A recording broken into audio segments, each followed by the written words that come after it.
Okay. मित्रो, आजच्या व्हिडिओमध्ये आपण नवरा बायको या विषयावरती आधारित काही विनोद पाहणार आहोत. तसं बघायला गेलं तर सभ्य नवरा ही खऱ्या अर्थानं बायकोनं विकसित केलेली प्रजाती म्हटली पाहिजे. आणि एरवी आपण मध्यमवर्गीय माणसांच्याकडे बघितलं तर हजारात एखादा नेता असतो, बाकीचे बायकोचे गुलामच असतात. आता ही परीक्षा घेण्यासाठी म्हणून एका माणसाने एकदा शर्यत लावली. जे बायकोचं 100% ऐकतात त्यांनी माझ्या उजव्या हाताला थांबा, आणि जे बायकोचं अजिबात ऐकत नाहीत त्यांनी माझ्या डाव्या हाताला थांबा. आता ही घोषणा झाल्याबरोबर बायकोचं ऐकायच्या डिपार्टमेंटला माणसं भराभरा पळत सुटली, आणि एक मरतुकडा माणूस बायकोचं अजिबात न ऐकायच्या डिपार्टमेंटला डाव्या हाताला जाऊन थांबला. संयोजकाने त्याचा सत्कार करायचं ठरवलं. त्याला स्टेजवर बोलवलं आणि त्याला विचारलं की तुम्हाला कसं काय जमतं, तुम्ही बायकोचं अजिबात ऐकत नाही. तो म्हटला, खरं सांगा, माझ्या बायकोनंच मला सांगितलं होतं तुमची तब्येत अशी तोळा मासा आहे, त्यामुळे जास्त गर्दीच्या ठिकाणी जात जाऊ नका, म्हणून मी इकडं उभा राहिलो म्हटला. बरं, काय नवरा बायकोंच्यामध्ये कायम भांडणं होतात म्हटल्यावर एका मित्राला मी सांगितलं की बायकोची भांडणं टाळायची असतील तर बायकोशी गोड बोललं पाहिजे, बायकोच्या छोट्या छोट्या चांगल्या कामांचं कौतुक केलं पाहिजे, बायकोला आनंद वाटेल असं नेहमी बोललं पाहिजे. मग तो म्हणला, काय बोलू? मी म्हटलं, अरे साधं घरात स्वयंपाक केला असेल तर आज स्वयंपाक छान झाला आहे असं म्हण ना. तो म्हणला, ठीक आहे. आणि मग त्या दिवशी संध्याकाळी बायकोनं घरात पिठलं भाकरी केली होती, आणि यानं त्या सूचनेनुसार सारखं म्हणायला सुरुवात केली की पिठलं भाकरी आज छान झाली, पिठलं भाकरी आज छान झाली. पण बायकोकडं अनुकूल प्रतिसाद येण्याऐवजी बायको भयंकर संतापली, रागावली, खवळली, चिडली. याला कळेना आपण तर बायकोचं कौतुक करतोय, आपण तिला वारंवार सांगतोय की आज पिठलं भाकरी छान झाली, आणि मग बायको का चिडली? म्हणून त्यानं विचारलं, अगं रागावलीस का? मी तर तुझं कौतुक केलं. ती म्हटले, मी 15 वर्ष तुम्हाला स्वयंपाक करून घालते, माझं कधी कौतुक केलं नाही. आज घरात स्वयंपाक काय नव्हता, शेजारणीकडं पिठलं भाकरी आणली तर सारखं तुम्ही चालू केलंय, आज पिठलं भाकरी छान झाले, पिठलं भाकरी छान झाले. तेव्हा वैवाहिक आयुष्यामध्ये असे प्रसंग येत राहतात. मुळात आपल्याकडे लग्न 2 पद्धतीनं होतात, एक म्हणजे लव्ह मॅरेज आणि दुसरं म्हणजे अरेंज मॅरेज. आता साहजिकच ह्यात फरक काय आहे? Love marriage is like committing suicide, म्हणजे स्वतःहून आत्महत्या करणं. आणि अरेंज मॅरेज म्हणजे काय?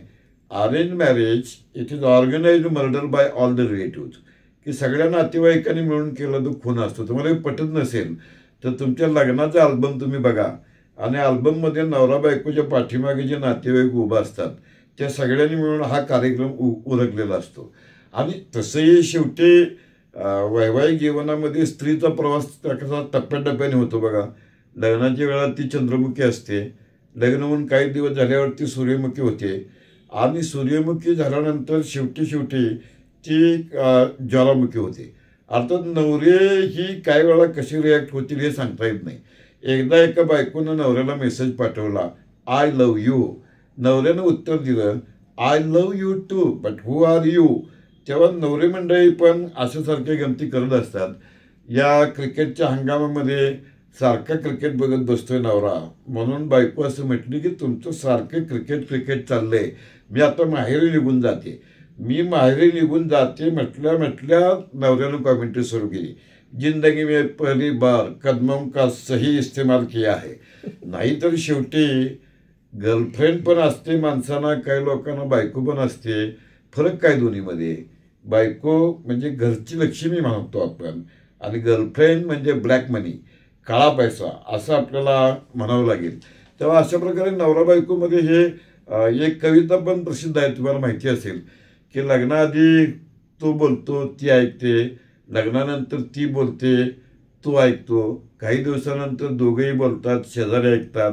ज्यांच्या लग्नाला 20 वर्षापेक्षा जास्त काळ झालेला आहे त्यांच्या घरामध्ये तर जणू काही झाज बतक सुरू असते आणि अख्खं गाव ऐकत असते. बरं, या सगळ्या गमती कार्यालयापर्यंत सुद्धा जातात. म्हणजे एका कार्यालयातल्या बॉसनं आपल्या टेबलवरती फलक लावला होता, मी बॉस आहे म्हणून. एक दिवस आला तर तो फलक नव्हता. त्यानं शिपायाला विचारलं, अरे माझ्या टेबलावरचा मी बॉस आहे, हा फलक कुठे आहे? तर शिपायानं सांगितलं की तुमची बायको आली होती आणि मी बॉस आहे, हा जो तुमचा फलक आहे तो ती घरी घेऊन गेली. त्यामुळे नवरा बायकोच्या आयुष्यामध्ये अशा प्रकारच्या गमती जमती ह्या सातत्याने येत असतात. काही वेळा भांडण हा तर वैवाहिक आयुष्यामधला अटळ भाग आहे. माझ्या एका मित्राच्या घरातनं कायम हसण्याचा आवाज यायचा. म्हणून मी त्याला विचारलं की तुम्ही कायम हसत असताय नवरा बायको, तुम्ही खूप सुखी कुटुंब आहात का?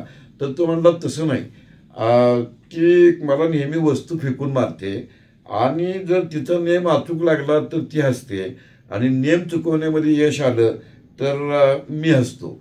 आता ह्या सगळ्या प्रक्रियेमध्ये कंटाळलेला एक माणूस रस्त्यानं जाताना देवदूत त्याला सांगतो की पुढे जाऊ नको, तुझा अपघात होईल. तो थांबतो, एवढ्या समोरनं गाडी निघून जाते. जरा पुढे गेल्यावर त्याला आकाशवाणी होते की वरनं तुझ्या डोक्यात घरावरचा एक दगड पडण्याची शक्यता आहे. तो थांबतो, तेवढ्यात तिथं दगड पडतो. असं 2-3 वेळा वाचवल्यावर हा आभाळात हात करून म्हणतो की देवा, मगाच्यान तुम्ही मला अपघातातनं 3 वेळा वाचवलं, 3 वेळा सूचना केली. मला फक्त तुम्हाला एवढंच विचारायचं आहे की माझ्या लग्नाच्या वेळी तुम्ही कुठं होता?